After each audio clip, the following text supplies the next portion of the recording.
plusieurs casquettes la am fii laa juddoo fii laa màggee mësuma fee jóge te fii la ma yàlla baaxal bi may am 14 ans fukki at ak ñeent laa commencé tàmbale liggéey ndimbalal yàlla tey créé naa lu mat 1000 emplois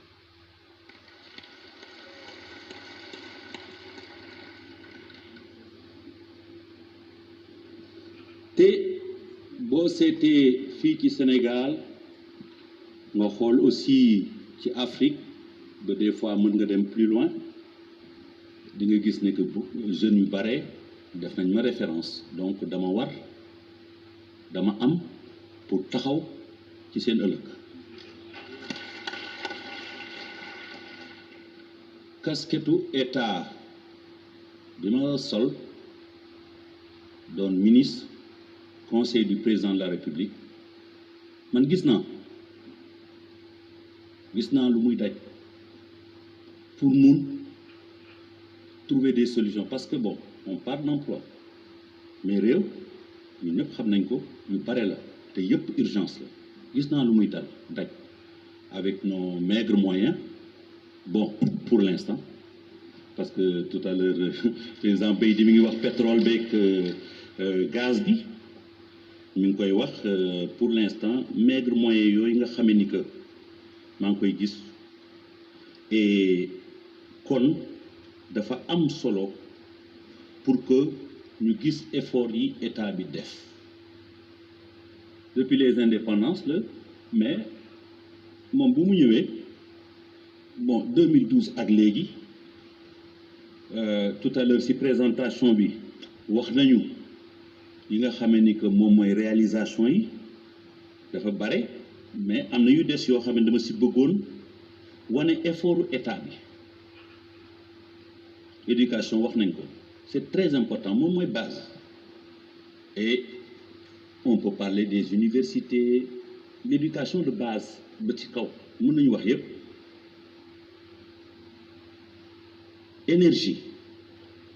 énergie on parle d'emploi énergie bu amul yu bare du mu nekk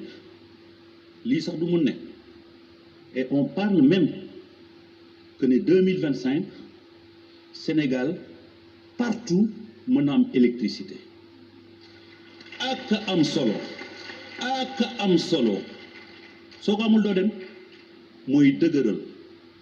mooy joxe sécurité mooy indi transformation énergie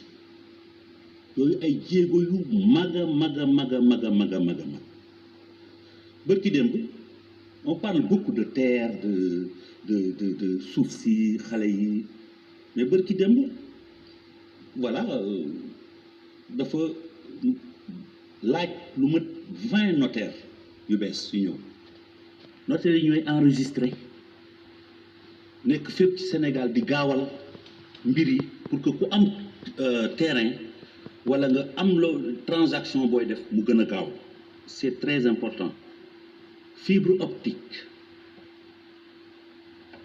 5000 kilomètres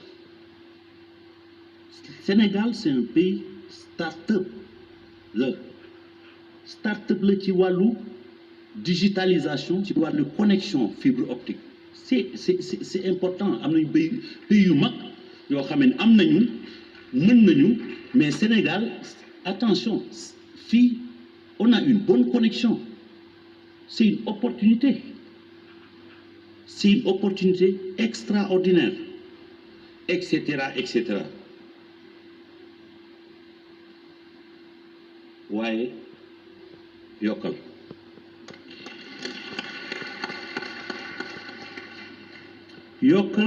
ndax jamono dafa soppeeku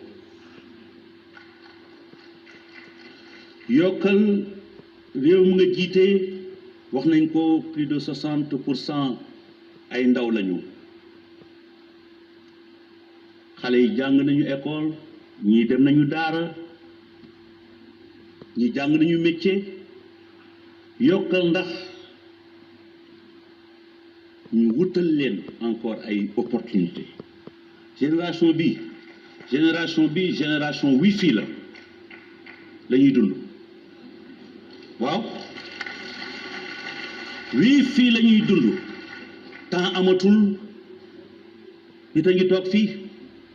ci Dakar di jàngale Amérique génération baa ngi fii di liggéey di jaay musique am Japon frontière amatul si liggéey amatul il faut que man j'aime bien bu ñuy wax ñu proposer joxe ay opportunité mais ñu dégg leen aussi ñu dégg ndaw yi par rapport ak la ñu bëgg ak la ñu bëgg a def ñu dimbale leen ci encore léegi nag ma ñëw ci ndaw yi gars yi le chômage est partout même gis ngeen entreprise yi faw ñu ciy jàpp ndax di nga créer 1000 emplois sax xëy na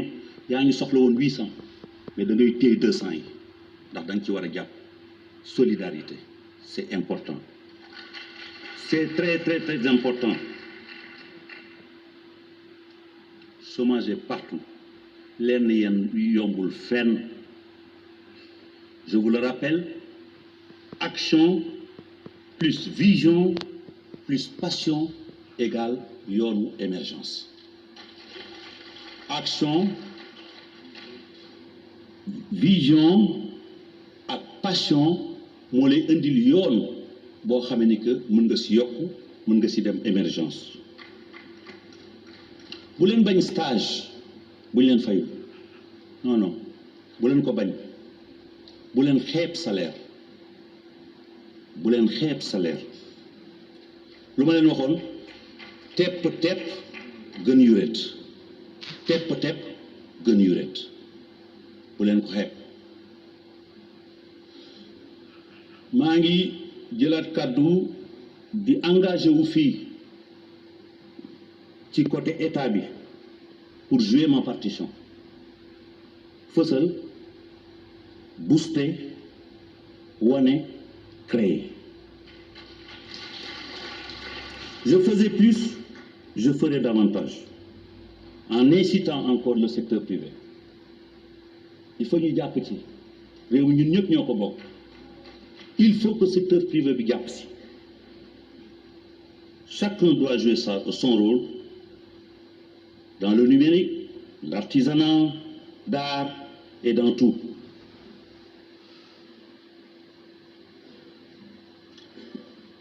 maa ngi renouveler fii sama confiance au président Macky Sall waaye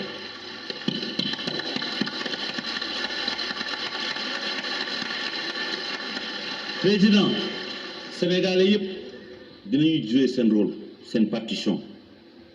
s'il plaît à Dieu bu neexee yàlla déwén ñu daje fi ndax nag léeg-léeg def le point dafa baax déwén nañ fi daje ñu xool fan li ñu def fan lañu yegg pour mën a dem ci kanam wasalaam jërë ngeen jëf